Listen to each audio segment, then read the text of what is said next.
You're listening to the Dungeons, Dragons, and Psychology Podcast.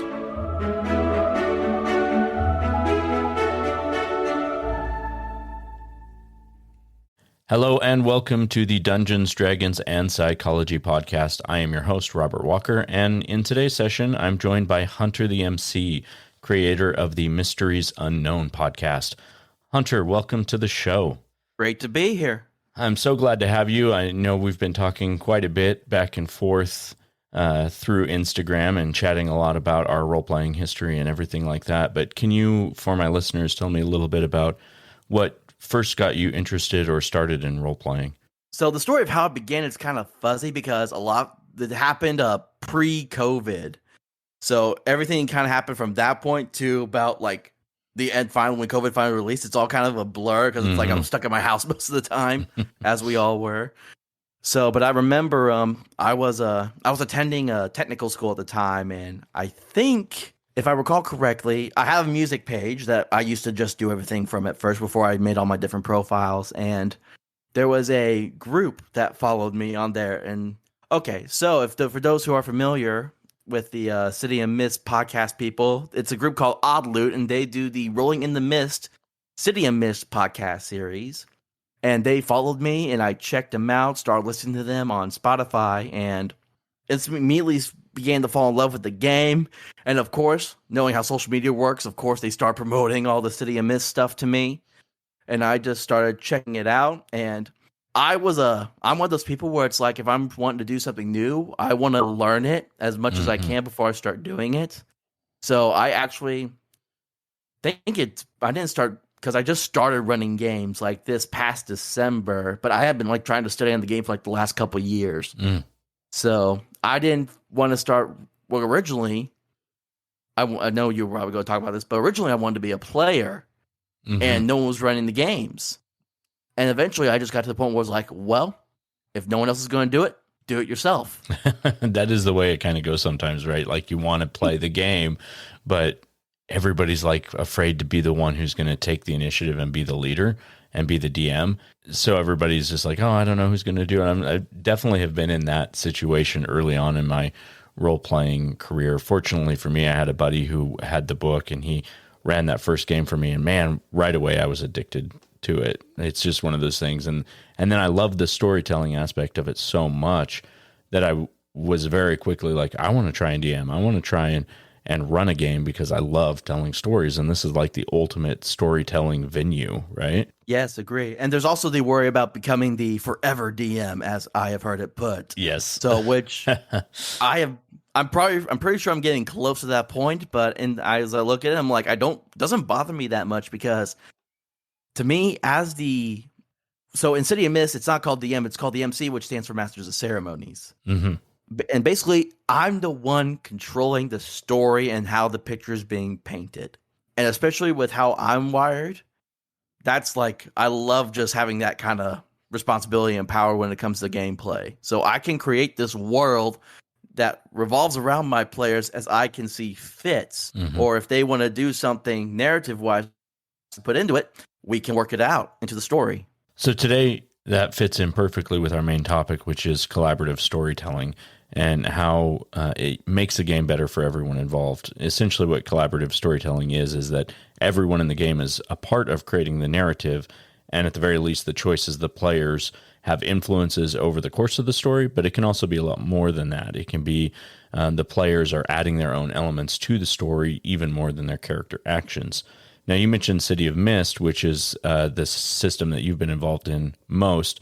As I understand it, which I've never played it, it's more of a narrative-driven role-playing system than some of the others. Can you tell me a little bit about how that system is and how the focus on the narrative makes it a more immersive game for players? Yes. So City of Mist is actually based off of the Powered by Apocalypse game system that was created by the Son of Oak Studios. And the main idea is all it is you don't need D20s, don't need D100s. All you need is 2 simple D6 dice. And all it is different moves, require different rolls. You get like if it's a 6 or below, you fail your move. If it's a 7 to a 9, you do the thing, but there might be a complication to what you're trying to do. Anything 10 and then plus above, You successfully do it, no complications whatsoever. Interesting. And so City of Mist is I would describe it as a dark noir mystery type feel that can range from being the modern day to another podcast I also listen to. They did their setting during the Prohibition era, Oh, fun. which makes for really great, which when you have those differences happening, it makes for really good stories of how everything's going to play out. Because they were playing as people trying to be bootleggers, running and fighting against other bootlegging corporations. That's so that was awesome. fun to listen to. Yeah, that's really cool. I mean, my last episode that I just did with the Hammer of the Gods podcast was about using alternative histories and things like that. And it's really a fun setting to play in a world that we all know, but be characters that are out of our time and experiencing things that we've only ever heard about in stories or narratives or seen on TV. So I think that's a really kind of a fun thing to do. And it seems like City of Mist, being a more narrative-driven system, would be really good for creating stories like that. Yes. So the main component behind City of Mist in its stories is that it is just a generic city, but the city is shrouded in a purple mist. And this mist hides the supernatural and the paranormal from those who cannot like touch into it. So it's a range of spectrums of how the people are in the game. Very beginning, you have the sleepers. These are the people that are normal humans, no powers whatsoever. Then you have the rifts, and these are the people that have powers. And what kind of powers these people have? There's different levels. I'm not going to go into them all in detail, but you can be derived from different mythological figures or different people from history. Like you can have someone be as I like to say, the milkman. When the mist is aside, he's the crooked man from the old Mother Goose stories. Or you go to this bodega and there's the Rift of Cleopatra right behind the counter taking your orders or whatever. So the mist hides this from normal people, and these people are the rifts. And then you get the avatars, and these are the people that have completely given into these rifts. So they're no longer like human. They believe they are these people. Like if someone had the Rift of Caesar and he became an avatar, he himself would believe that he is Caesar and would follow like the storyline for Caesar. That's awesome. So you're working on a podcast yourself called Mysteries Unknown, which is a City of Mist actual play podcast. Can you tell me a little bit about that? Like, do you have a theme for your first campaign or when you'll be launching? So just due to my summer schedule and just me being a single dad myself, with I'm sure a lot of other people can relate to having kids and stuff, because I've actually got to know people who are also parents and stuff in this world of tabletop RPG systems. I'm a bunch of these different Discord servers where I get to interact with these people all the time. And that's one of the things I love about Discord, is getting to meet people from all over the world. So I'm not going to be starting until this upcoming fall. So only a couple months away, so it won't be too long. And I actually put it up to a vote in the City of Mist Discord server, which one I was going to do first, because I didn't want to come off and do a homebrew. I just kind of wanted to like bring a case that City of Mist actually has that isn't getting a lot of attention. So I gave people a choice to vote, and the one I'm going to do first is called Demons at Cross End, which was actually a case that they provided free with their Kickstarter set. Fun. And that's basically about, you're trying to figure out like this gang is rising up in the city and there's all these other things happening. So you just got to get down to the bottom of it, basically. So would I be correct in assuming then that the cases for City of Mist are similar to like a module for D&D or an adventure path for Pathfinder? It's a pre-published adventure that you can run through that they have created and is available? Yes, you can actually get the starter set free off the City of Mist website. And then they also have links for some other cases and all that you can either get for free or purchase. And the cool thing about City of Mist, they actually have it's called the City of Mist Garage, which is done through the Drive-Thru RPG website, where you can actually create your own characters and cases and dangers and stuff, which dangers are the enemies in City of Mist. And you can actually give those away, or they can sell them online for like a small amount of the portion. So City of Mist allows people in the community to create also things around the game too, which is really amazing when I scroll through and I see all the different cases that people created, all the different characters. So it's really cool just how creative that you can be with this game. And so do you find with only having like a 2-dice system, it is a more story-based system than like the tactics and things that you see in a lot of other systems like D&D or Pathfinder? Do you feel like it is more of a story-driven type of a game? Oh, yes, it is mainly a story-driven type game, 100%. Now, I don't know much about Pathfinder. That's why I'm still fairly new to hearing about. I have been trying to learn D&D because I do want to run that because I do plan to run other tabletop RPGs on my podcast and not just City of Mist alone. So I've been studying other RPG systems as well. It's just City of Mist just happens to be the main one. And so, but yeah. So another thing about City of Mist that makes it different from D&D is you don't have stats like D&D does. You have theme books. And again, it depends on how many theme books you have per character, depending on how in touch to the rift you want them to be. Like, so they could be touched, and that only means they have one mythos power, which is basically the thing that ties into what they're reaching out to. They can be borderline, which is 2, or they can be legendary, which is 3. And then they have the logos themes, which is this is what ties them to their human side, which could be like their job, their family, a specific event that happened, an item they have.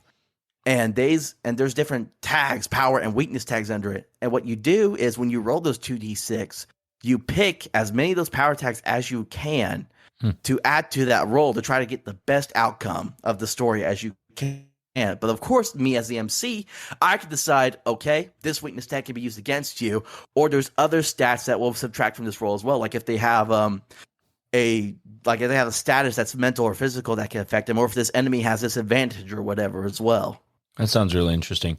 So do the players around the table as you're playing in this system, do they put a lot into the narrative, into the story as well, or does it mostly come from the Master of Ceremonies? So how I look at it is I just create the main story. I say, here's what happens. This is what revolves around. You're going to meet these people throughout, but how everything plays out in between is basically what the roll of the dice may end up eventually coming to. Yeah.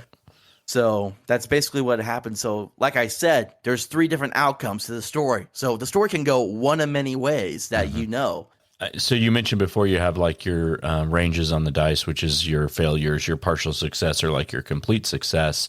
So kind of in every scenario that you stand, that you put your players in, they're kind of faced with this, okay, it's always kind of the same even chance for success or failure, with most of the chance being like right there in the middle. It partially works, but doesn't necessarily work exactly the way you wanted to. Oh yeah, that's part of the fun about it, as being both the MC and or the player, is you don't know what's going to happen. And it's like, I've listened to several City Mist podcasts, and it's always funny when players joke about, oh, the MC wants you to fail so they can make this story go however they want. But it's like, there's only like one instance I had where that happened, and I can explain all that with another question. But no, I actually enjoy not knowing what's going to happen next, because I can set up like, okay, so I had this one scene where they had to fight a Wendigo, and they were like in this underground abandoned meat packing factory, and they had to and when they were trying to escape it, because I gave this Wendigo basically immunity to physical attacks, they had to run through these maze of tunnels, and they didn't know what was going to happen. Is he going to pop out? Are they going to have to? Can they run? Can they fight it? That sounds fun. That's always the fun part, is you don't know exactly how it's going to happen. So it's like, oh, I'm going to blast with the fireball, roll those dice and see if it hits. Interesting. Yeah. So I do kind of like that idea where it is more, it seems a little bit more random, a little bit more chaotic than say characters in a D&D game, which might not take the same kind of a risk if they know that something's only, 50-50 or whatever. They might just stick to what they know is going to succeed. But it sounds like in City of Mist, there's a little bit more randomness in that. Yeah, the dice are kind of the narrator of the story in that way. Yeah, and another interesting thing about City of Mist that makes it different from D&D is D&D, you have hit points. City of Mist, you have tracking card statuses that range from like the lowest one, which is like you can get like a cut 1 if you're trying to find an enemy and it's called scratch across you. And then basically the equivalent of getting a status 5 is like you're out of the game, which is like in D&D, if you got the 0 and you got to make the death save rolls. And then getting a status 6 is you're done for, like when you fail the death save rolls in D&D. But at that point, it's like you can either... City of Mist allows you to kind of be more open with what happens next once your character dies. You can either create a brand new character out of the gate, or something radical just changes them and they come back, but not as the same as they were before. So like how I would run it is if I had a character that just completely died, I would give him the choice to possibly lose part of the I would say you can bring them back, but they lose a logos theme, have to replace it with a mythos, bringing them closer to losing their humanity. That character's humanity. So they become closer to those characters that like accept themselves as the Rift or whatever it is then. Yeah, and there's actually in one of the expansions that say Miss Cells, there's actually a council of avatars that kind of run things behind the scenes in the city. And so it's like, yeah, they can become the avatar, but now it's like, how can they twist things to their benefit? That sounds interesting. Yeah, it seems kind of like there's always these two parallel worlds happening at the same time, and they sort of interact in like this maybe like a gray zone. It kind of in D&D in terms, it kind of reminds me of like the idea of like the shadow plane. You know, it's a mirror of our world, but things there are twisted and different, and there's just different reflections of what people are, what places are. Yeah, and there's actually a theme for enclaves, which is like I actually, so even though I'm not a player, I have in my free time I create some characters just for the heck of it. And I actually create a character that is the Rift of Davy Jones, and he has an enclave, which is the Flying Dutchman, which is just a flying pirate ghost ship. Yeah. That how he summons this, he finds a flagpole, puts the pirate flag up on it, and here comes the ship in the night sky. That sounds awesome. So I do want to talk a little bit more. I'd like to talk about psychology in this podcast as well. So I do want to touch a little bit on that for a moment. So one thing that I've been shared with by you is that you happen to live with autism. And how would you say that that influences the way that you role play? So, if you're familiar with people who have autism, one of the famous sayings that usually most people will be familiar with is, "We think in pictures, not in words." So I know, especially me growing up, when I was younger, I used to be a huge reader. I could read book after book after book. And to me, when I read a book, in my mind, it's playing a movie. Like, as I read the words, it turns into a picture, and I see it all play out in my head. And I used to love in English class, when you get the assignment to, oh, you have to write an extra chapter, you have to make a fake extra chapter to this book, which the one thing that sticks out to me the most is, I don't know if you've ever read the book The Outsiders. Oh, yeah. Yeah, 8th grade English. Of course, it's that one book you have to do the whole month lesson plan on thing. And one of the extra assignments was I think there's originally 12 chapters in the book, I can't remember. You have to write a 13th chapter. And I think I wrote like 20 pages, and I had to stop myself because then it would have just kept on going. So me having autism really gives into more of my creative side, my imagination. And that's one of the things I love about City of Mist is, and I don't limit myself to only staying with like current mythological and historical figures. I will take things from like TV shows and all that too. Like I created a fictional character of gatekeepers, and I'll go into those more later in a minute, that are based off Batman villains. And I called them the Chaos Crew because basically their idea is if something's get out crazy, they go in and take care of it in the wildest way possible. That sounds like interesting villains to deal with for sure. Well, the gatekeepers are actually supposed to be the good guys. It just happens that they make the biggest mess trying to get things done. So they're kind of like the what was that? The Suicide Squad almost kind of feel. Basically, yeah. So let me put this in perspective really quick since I already mentioned it. The gatekeepers in the City of Mist lore are agents that work from the shadows. And basically their idea is don't let the sleepers know that rifts exist. Otherwise it messes up the normality of everything. And actually in the theme books of their expansions, they have their own set of powers and stuff. Like they have gadgets that can nullify. That's the word. They can nullify Rift's abilities, and they can also like use mystical relics as long as they don't give into the mythos of that relic as well to their advantage as well.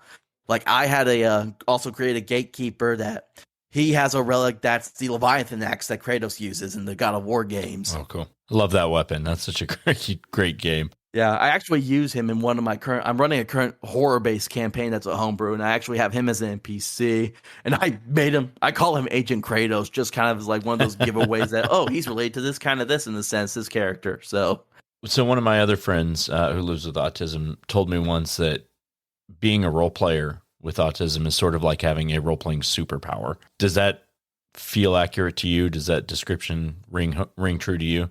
I would definitely agree with him because just as I said before, the creativity and the imagination for me can be endless with what you're trying to do or create. Like I got this horror campaign that I'm running with a bunch of friends, where I created a cabal of like urban legends and monsters from just all different genres. Like I used like I made the trying to like I said I had the Wendigo. I got Golden Freddy from the Five Nights at Freddy's game. I turned him to a purple and gold Willy Wonka looking guy that's a toy maker.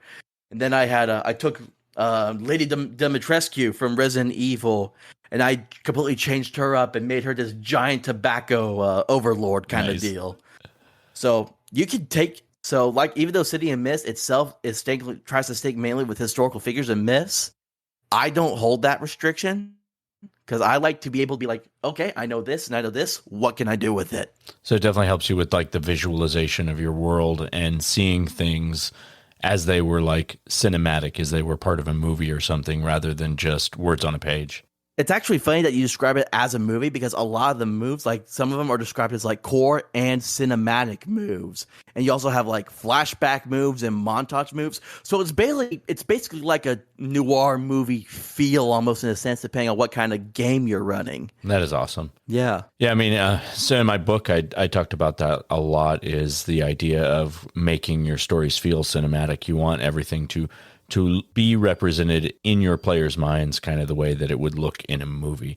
It should have all those elements of like great dialogue and good action and emotional music and just all the like things that draw you into a really well done movie. I think are very similar to what draws you into a really well told story, especially when you're at the table and you're having those like in-person live conversations.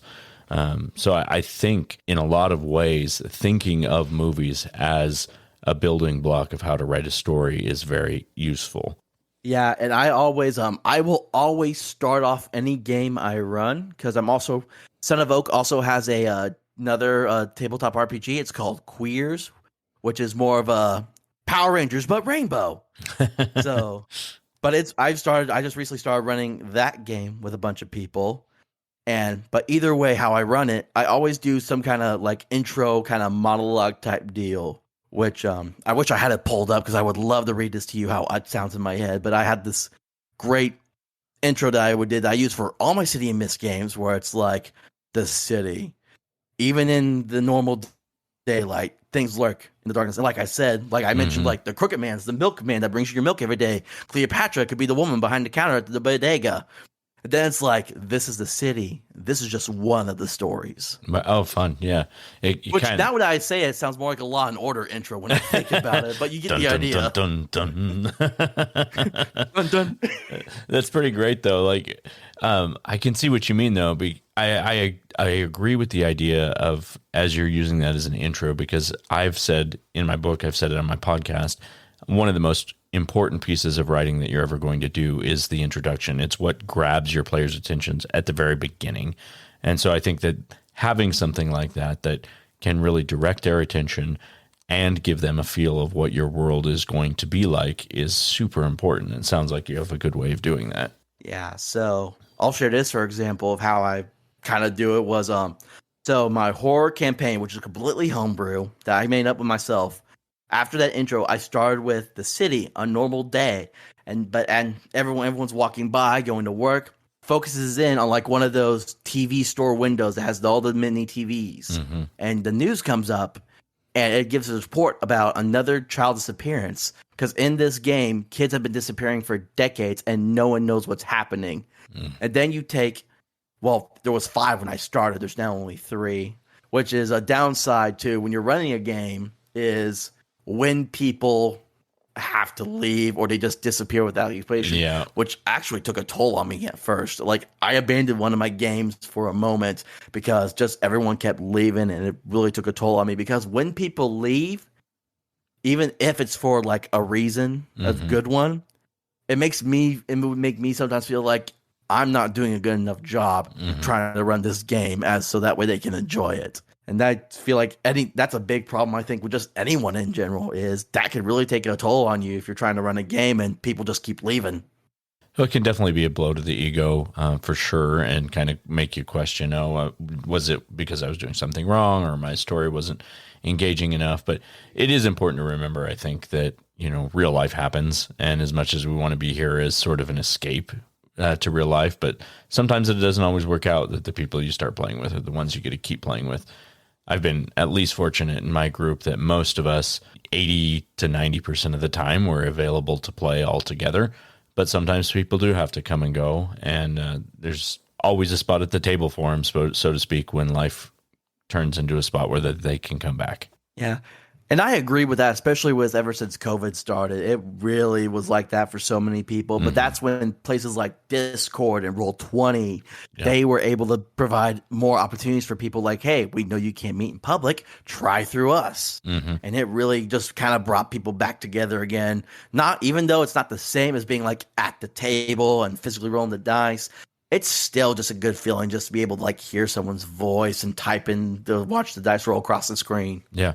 Well, and I do think, there are so many people that became introduced to tabletop role-playing games because of the pandemic. And I think our community grew a lot as a result of that. Yeah. And like I said, I started listening to like Let's Play podcasts pre-COVID. And then when post-COVID, here I am now running games, learning other tabletop RPG systems, and actually discovering other tabletop RPG systems just through the community alone. And I can talk about those in another episode, but I feel I'm trying to keep us on topic, but so many things tie into everything. So it definitely does. Okay, well, let's move on to tricks of the trade. Okay, in today's Tricks of the Trade, I've asked Hunter to come up with 3 ideas for how to get players more involved in the narrative of the story and add into collaborative storytelling. I also came with 3 ideas of my own to share. So I'll go ahead and get started. My first idea would be letting your players describe their actions in battle and how their attacks and monster kills look. So this could be like whenever they deal the final blow to a character, the DM could then say, okay, how did you destroy this character? And they could say, oh, okay, well, I, did a spinning thrust move and pierced him through the heart. Or, I took my battle axe and cleaved off his head. Just adding pieces of the narrative on their own in how they want it to look is that idea. Yeah, so a couple of tricks of the trade that I have is, like I've stated before, don't be afraid to get creative with the story and the characters in the story. Because no matter how many times you run it, it's going to be different every time you do it. That's because not just roll the dice, you can always introduce new characters and give them zany abilities that you never would have thought before until just a moment ago. And so that's one of the things I have. Yeah, definitely. That kind of ties into one of my other ideas, which is inviting your players to create an NPC that then you'll add to your world at some point. So they come up with like, oh, I want, Frederick the farmer who's a milk farmer, and I want him to have this weird, quirky attitude. And here you go, DM, put him in the story somewhere. And then, next week or the week after or later, they'll meet Frederick the farmer and just kind of have this piece of the story that your characters wrote that then you incorporate as part of your world. It's actually funny that you talk about like create the players creating the NPCs, because I bring up Rolling the Mist a lot because that was one of the first ones that got me hooked on everything. So shout out to the Outlook crew and Kevin Carpenter, who actually works with Sun and Oak Studios to promote all their stuff. They're definitely the biggest inspirations to why I do this and why I'm about to start a podcast now. And they actually had scenes during the first season where it's like, oh, we have 2 NPCs at this poker table. You guys pick it up. So you get guys like Steve Millerson from the Midwest area coming here every Friday and losing everything. Or you get the mute Carlos Sangria, who just sits there with his cold, bald head, just waiting to make the next move and hoping to win. So so they provide like the best examples of what you just stated. Awesome. So. And my second point actually ties into one you said earlier, as use descriptive details to describe the scene or the scenario. Because that, especially in City of Mist, that's what's going to tie all this together and just paint that picture of what's going on for you and your players. So yeah, like you said, like players about to deliver the final bro. Either I have them tell me what it was to be and I'll act it out for them, or I'll be like, it's your move. You tell me what happens and give it to your best narrative ability. Because there's some people out there, like, not everyone's going to be able to role play 100% well. There are people that are beginner role players, some that are like more amateur and expert role players. So it's just working with everyone and seeing what they're comfortable with. Absolutely. General. I think that's very important. My last idea would be to ask your players to name things as though they're explorers discovering a new land. And you can do this like anytime that they're out in the wilderness or things like this. They come upon a cave. Ask the characters to name the cave. Like there's so many opportunities for, you know, a DM when they have to come up with names on the spot. Pull ideas from your players as well and say, hey, what do you guys think this person's name should be? And then record that in your notes. It's one less name that you had to come up with on the spot, and it lets them have a little more investment in the creation of your world. Yeah. One of the funny things that ties into that was one of the things I did in the same horror campaign was I like to parody actual places and things. So one day they all decided, oh, for this move, we're all going to go Taco Bell. And I went, okay, you all go to Burrito Chime, which your logo is a triangle with a burrito bringing it. Yes. So they go to the Burrito Chime, and one of them, for narrative purposes and just to mess with everyone, said, I'm going to eat the taco the wrong way. And the other two just stare at him narratively. So it's funny. It's just awesome. Sometimes those little moments when there's nothing going on, and that can be like the most memorable and funniest things. Absolutely. And which brings me to the third trick of the trade that I was going to say is just have fun with it. Because even though like you got these fights planned out, they got this mission they got to do. At the end of the day, if you guys aren't having fun with it, it's all for naught in the sense. Because my players should be enjoying it just as much as I have. So it's like if one player rolls miserably, we should all enjoy that misery, basically, at that point. Yes. But it's like, he failed. Let's see what happens and how he gets hurt kind of deal. But, of course, it's all in the joking manner. We're not actually wanting him to die or anything. Right. It's just all part of the story. Just have fun with it and have a good time. I totally agree with that. I do think in my gaming history, some of our best stories have come off from failures. The dice have not. I mean, you've heard it before, probably in other podcasts or other stories, is that the dice know the story, even if you don't, right? So there's sometimes just seeing what the dice rolls.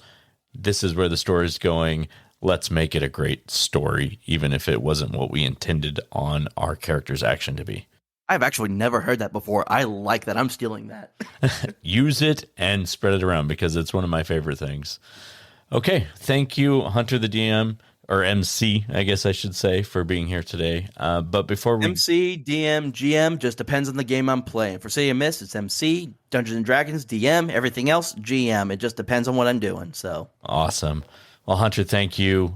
Before we go, I want to ask you how my listeners can connect with you, either directly or where they can stay abreast of when your show will be releasing. Okay, so once again, the Mysteries Unknown podcast, and actually... to point out, it's Mysteries with an I instead of a Y because it is based around Lost City of Mist campaigns. And that will be available. I plan to make it available on Spotify and Apple, and they should come out fall of 2022 is when I plan to get started. I'm not going to guarantee like if it'll be weekly or however it is because this is my first time ever doing something like this. So I would just ask everyone to be patient with me as I am a first-time podcaster doing this kind of thing. However, if you want to keep up to date on what I'm doing and how the podcast is coming along, you can follow me both on Twitter and Instagram under they're both the same username. It's the Mistunk Podcast. That is MISTUNK Podcast. And those are both my Twitter and Instagram handles, which I quote about because of how I spell. I say it's the Mistunk Podcast sometimes, just because of how the spelling came out, because I was just trying to abbreviate it, and that's just how it came out. I'm like, I'm sticking with it, because that will be a good running joke. And if you ever just want to reach out to me personally and talk to me about anything, you can email me, mistunkpodcast@gmail.com. So MISTUNK podcast, gmail.com. Awesome. So listeners, if you like this episode, please check out Mysteries Unknown, connect with them on Instagram or on the web, and also please subscribe to this podcast, leave it a rating on Apple Podcasts or Spotify, and check out my book, Session Zero, The DMG to Writing Great Campaigns in Any System. It's available on Amazon, and there's a link to it in the show notes, and feel free to send me an email if you have any suggestions, comments, or ideas for future shows. The address is all one word, dungeonsdragonspsychology@gmail.com. Thank you again so much, Hunter. I appreciate you being with me today. It was a real pleasure and great time talking to you. Thank you very much for having me on. And everyone make sure to follow this handsome man's podcast because I have definitely learned a lot from it just listening to his weekly shows as well. So everyone learns a little bit of something. Thank you so much. I appreciate it. Thank you, listeners. We'll see you next session.